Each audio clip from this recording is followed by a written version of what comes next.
Hello everyone, welcome to another class of economics.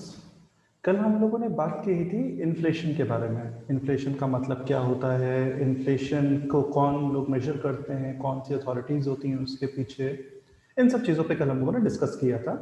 और आज हम लोग उसके बाद हम लोगों ने थोड़ा सा डिस्कस किया था टाइप्स पे भी। हम लोगों ने दो टाइप्स की बात की थी। पहला टाइप था आपका डिमांड पुल इन्फ्लेशन और दूसरा था कॉस्ट पुश इन्फ्लेशन। जैसे कि मैंने कल आप लोगों को बताया भी था कि इन्फ्लेशन काफ़ी इंपॉर्टेंट है और ये मैक्रो इकोनॉमिक्स का पार्ट है। और ये जो फर्स्ट सेमेस्टर, सॉरी, आपका जो सेकंड सेमेस्टर है, इसमें फर्स्ट ईयर के सेकंड सेमेस्टर में 5 इकोनॉमिक्स आपको पढ़नी है। तो अभी हम लोग मैक्रो इकोनॉमिक्स का पार्ट पढ़ रहे हैं इकोनॉमिक्स में, जो कि इन्फ्लेशन है। तो कल हम लोगों ने बात की थी डिमांड पुल इन्फ्लेशन की, जैसा कि नोट्स में देखा जा सकता है कि डिमांड पुल इन्फ्लेशन हमने बताया था कि बेसिकली वो इन्फ्लेशन होता है जो कि कब होता है, बेसिकली ज़्यादा डिमांड की वजह से होता है, when AD is more than AS. यानी कि हम सिंपल लैंग्वेज में बात करें तो डिमांड पुल इन्फ्लेशन का मतलब ही क्या होता है, जब आपका एडी, एग्रीगेट डिमांड जो होता है, जब आपका एडी एएस से ज़्यादा होता है तो डिमांड ज़्यादा है, सप्लाई उसके अकॉर्डिंग उतनी नहीं है, जिसकी वजह से प्राइस क्या हो जाते हैं, बढ़ जाते हैं।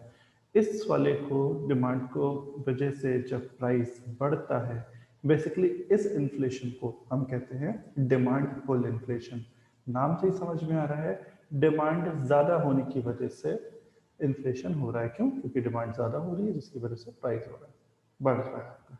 ठीक है, तो ये आपके इसमें बात की गई है। उसके बाद आगे बढ़ेंगे हम लोग।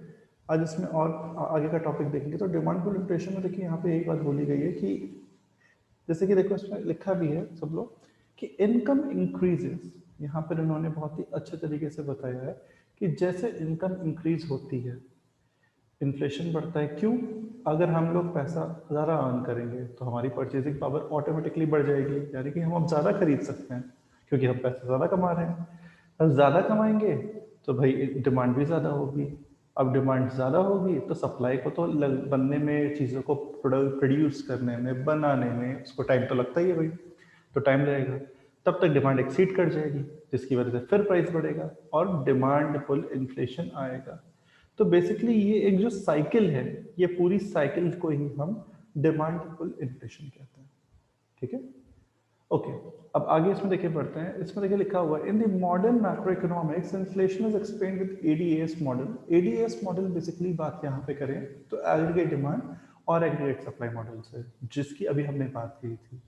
एग्रीगेट डिमांड, पूरे देश के लोग जो डिमांड करते हैं। एग्रीगेट सप्लाई, पूरे देश के लोगों के लिए जो सप्लाई करता है प्रोड्यूसर या सेलर। ठीक है। Inflation can be explained by increase in aggregate demand, that is called demand shock, or decrease in aggregate supply, or rise in cost of production, generally called supply shock. आता है exam में कई बार कि ये demand shock या supply shock क्या होता है, तो वो इसी से के कंटेक्स्ट में बात करता है। जैसे कि बताया गया है, as stated above, demand pull inflation occurs when there is an increase in any component of aggregate demand. Basically aggregate demand यानी कि देश के लोग दो चीज की डिमांड सबसे ज्यादा करते हैं, मैंने कहा था तीसरी कोई डिमांड होती ही नहीं। यानी कि दो चीज़ें वो कौन कौन सी होती हैं, एक होता है गुड्स और दूसरी होती है सर्विसेज। कोई भी देश में जो लोग होते हैं वो इसी की डिमांड करते हैं, और जो ओवरऑल देश के लोग इसकी डिमांड करते हैं गुड्स और सर्विस की, इसको हम क्या कहते हैं, एग्रीगेट डिमांड कहते हैं। और जो गुड्स एंड सर्विस की सप्लाई करता है कौन, प्रोड्यूसर, उसको हम एग्रीगेट सप्लाई कहते हैं। तो ये एडी और एएस का जो मॉडल होता है, इसी मॉडल की यहाँ पे बात हो रही है। ठीक है, एडीएएस मॉडल।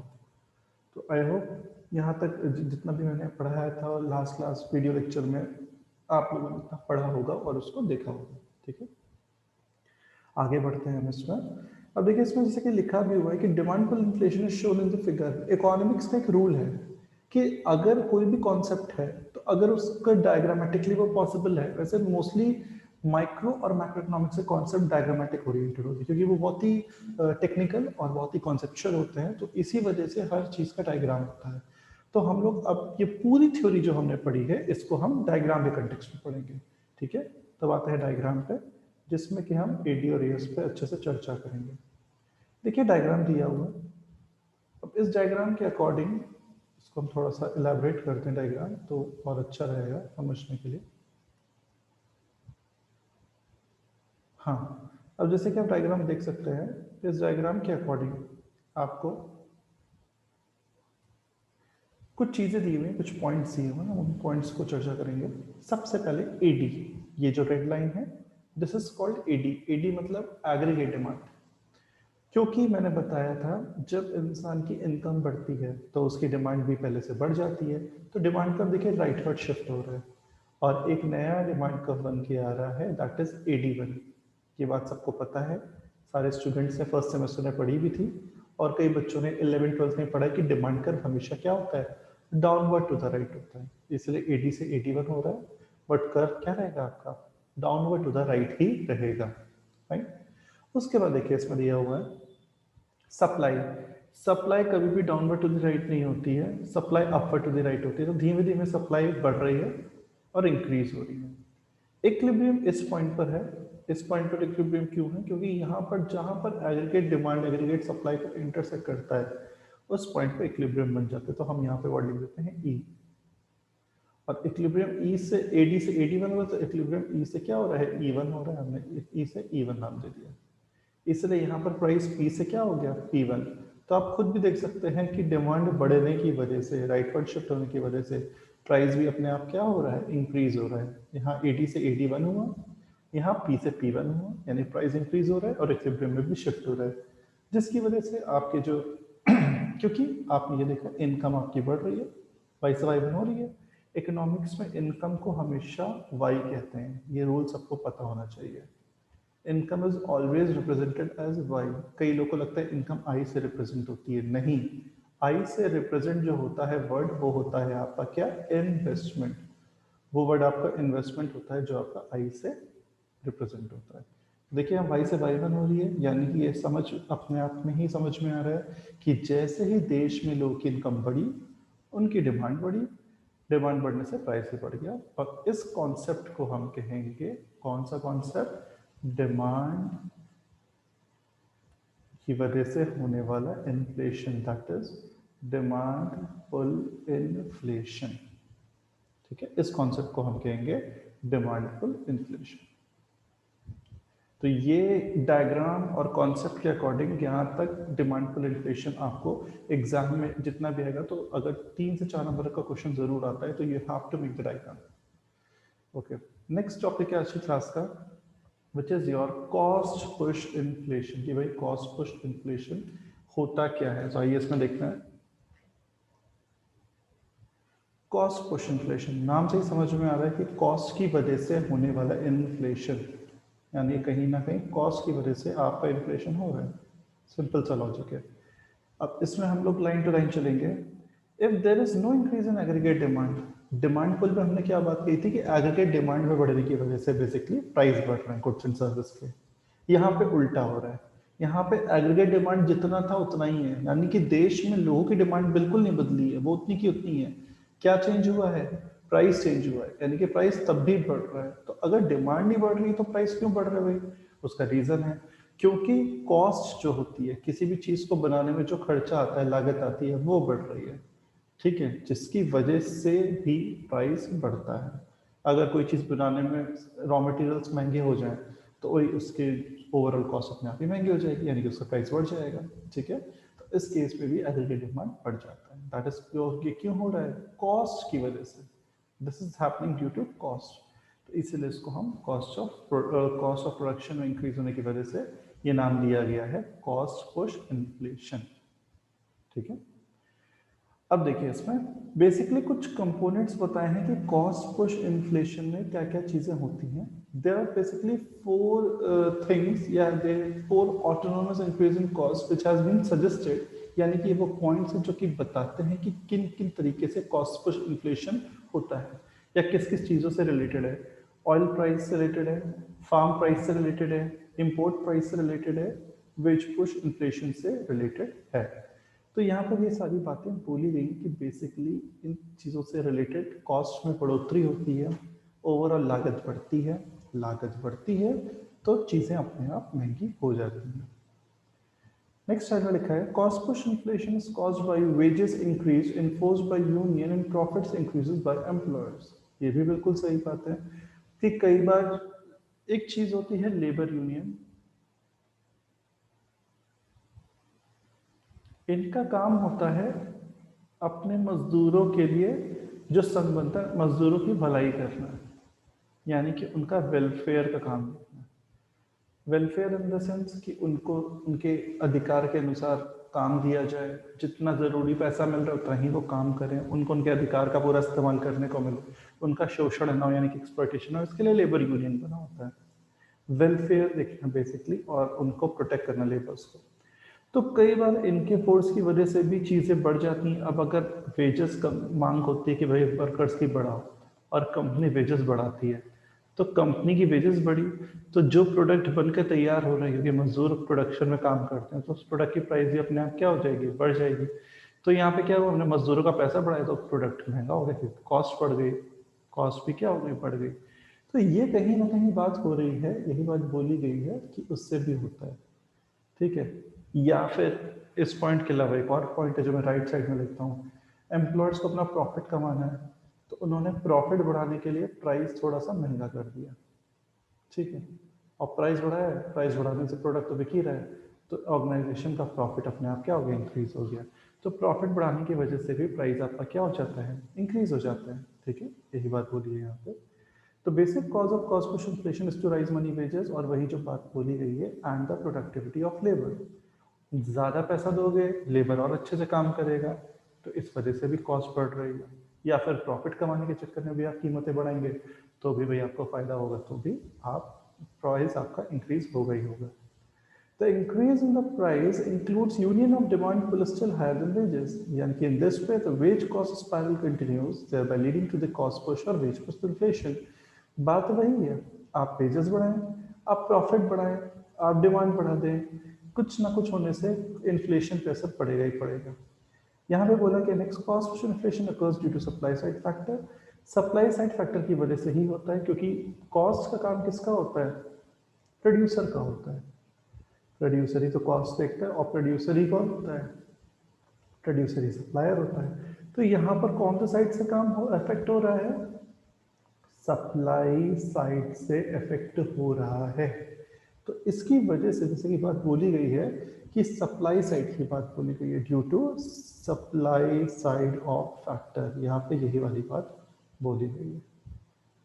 आगे लिखा है, if an increase in the cost of production takes place then it results in an upward shift in the aggregate supply. बिल्कुल भाई, जैसे जैसे खर्चा बढ़ेगा, सप्लाई भी बढ़ेगी, क्योंकि आपका सप्लाई आप बढ़ाएंगे, अपवर्ड शिफ्ट करेंगे, which means which when faced with an aggregate demand curve increase results in the increased price and lower aggregate output.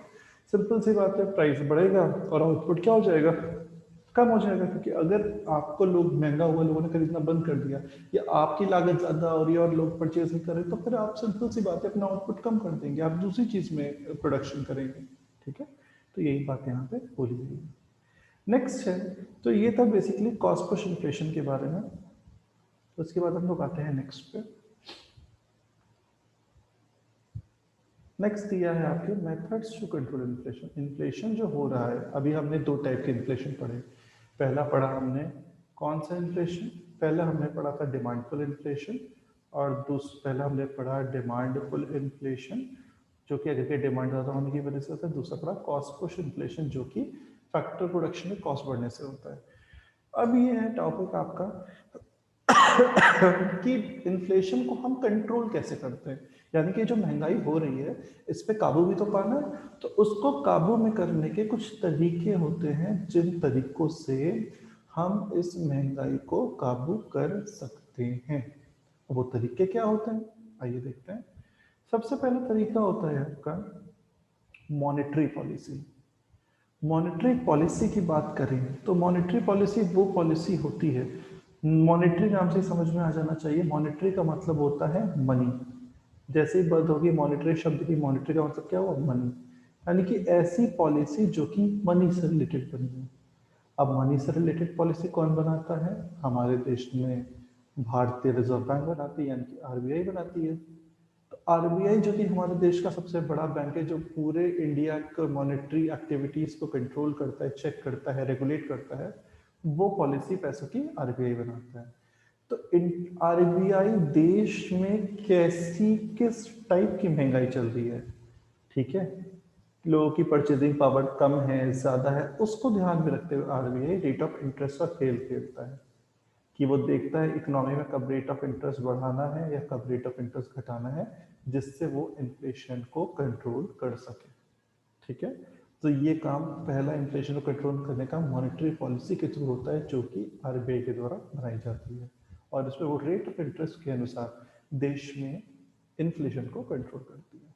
ठीक है, नेक्स्ट है आपका कंट्रोल ऑफ मनी सप्लाई। जैसे कि मैंने भी बताया, जितना भी आरबीआई का काम होता है वो यही होता है कि देश में कितना पैसों की सप्लाई हो रही है। मनी सप्लाई का मतलब ये होता है कि देश में मनी कितना सर्कुलेट हुआ है। यानी कि अगर फॉर एग्जांपल ये चारों तरफ में इंडिया है, फॉर एग्जांपल ये इंडिया है चारों तरफ से इंडिया, तो पूरे देश में चारों तरफ कितना पैसा सर्कुलेट हुआ है एक साल में, this supply is called money supply. इसमें मनी सप्लाई कहते हैं अलग अलग सेक्टर्स में, अलग अलग रीजन में, अलग अलग लोगों में कितना पैसा सर्कुलेट हो रहा है, that is called money supply. Fine, and यही मनी सप्लाई को रेगुलेट करना ताकि इन्फ्लेशन पे कंट्रोल हो, इससे हम कंट्रोल मनी सप्लाई आरबीआई के द्वारा पॉसिबल होता है। Next, supply side policy.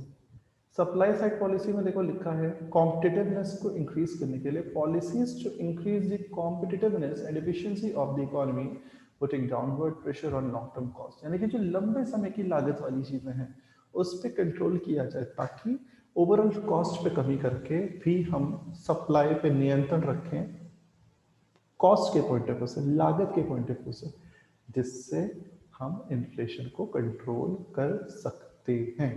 ठीक है, नेक्स्ट है फिस्कल पॉलिसी। से पहले मैं रब कर दूं, अब फिस्कल पॉलिसी थोड़ा सा अपने आप में टेक्निकल है। फिस्कल पॉलिसी क्या होती है? तो फिस्कल, पहली बात तो लोग नाम ही गलत प्रोनाउंस करते हैं। फिस्कल FISCAL होता है सरकार की जो बजटरी और टैक्सेशन पॉलिसी होती है, यानी कि बजट को ध्यान में रखते हुए और टैक्सेशन सिस्टम को ध्यान में रखते हुए, इन दोनों चीज़ों को ध्यान में रखते हुए जो पॉलिसी बनती है किसकी, गवर्नमेंट की, उस पॉलिसी को हम कहते हैं फिस्कल पॉलिसी। क्योंकि कई बच्चे इसको रट लेते हैं और उनको कॉन्सेप्ट क्लियर नहीं होता, तो ये जानना जरूरी है कि भाई फिस्कल पॉलिसी होता क्या है। तो बेसिकली जो सरकार की बजटरी और टैक्सेशन पॉलिसी होती है गवर्नमेंट की, that is called fiscal policy. Budget जो कि पूरे फाइनेंशियल स्टेटमेंट देश का बनाया जाता है, रेवेन्यू टैक्सेस को देखते हुए, ध्यान में रखते हुए, सारे एरियाज को ध्यान में रखते हुए, सारे मिनिस्ट्रीज को ध्यान में रखते हुए बजट। अभी हम बजट पे आगे डिस्कस करेंगे आगे के वीडियो लेक्चर्स में, क्योंकि बजटिंग बहुत बड़ा टॉपिक है।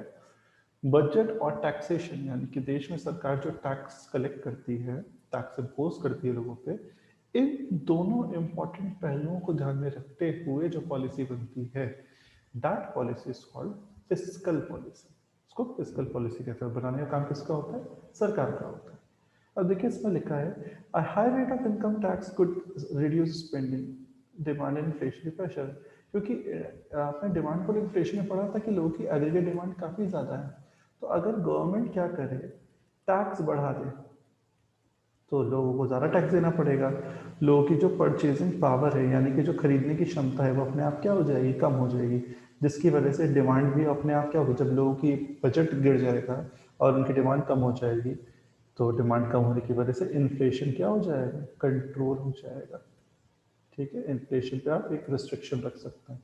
तो ये तरीके से भी फिस्कल पॉलिसी के थ्रू जब सरकार टैक्स रेट बढ़ा देती है, तो भी वो लोगों की डिमांड पे, परचेसिंग पावर पे कंट्रोल कर लेती है, जिससे लोग कम खरीदेंगे और डिमांड कम करेंगे।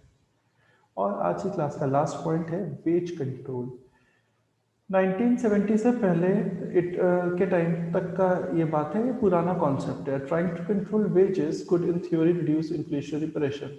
कॉस्ट पुश इन्फ्लेशन के पॉइंट ऑफ व्यू से बात बोली गई थी। अगर जो लेबर्स को दिहाड़ी मिलती है, यानी कि वेजेस मिलते हैं मजदूरों को, अगर हम उस पर नियंत्रण कर लें तो हमारी कॉस्ट भी क्या हो जाएगी, कंट्रोल हो जाएगी। बॉक्स का मतलब है कंट्रोल करना।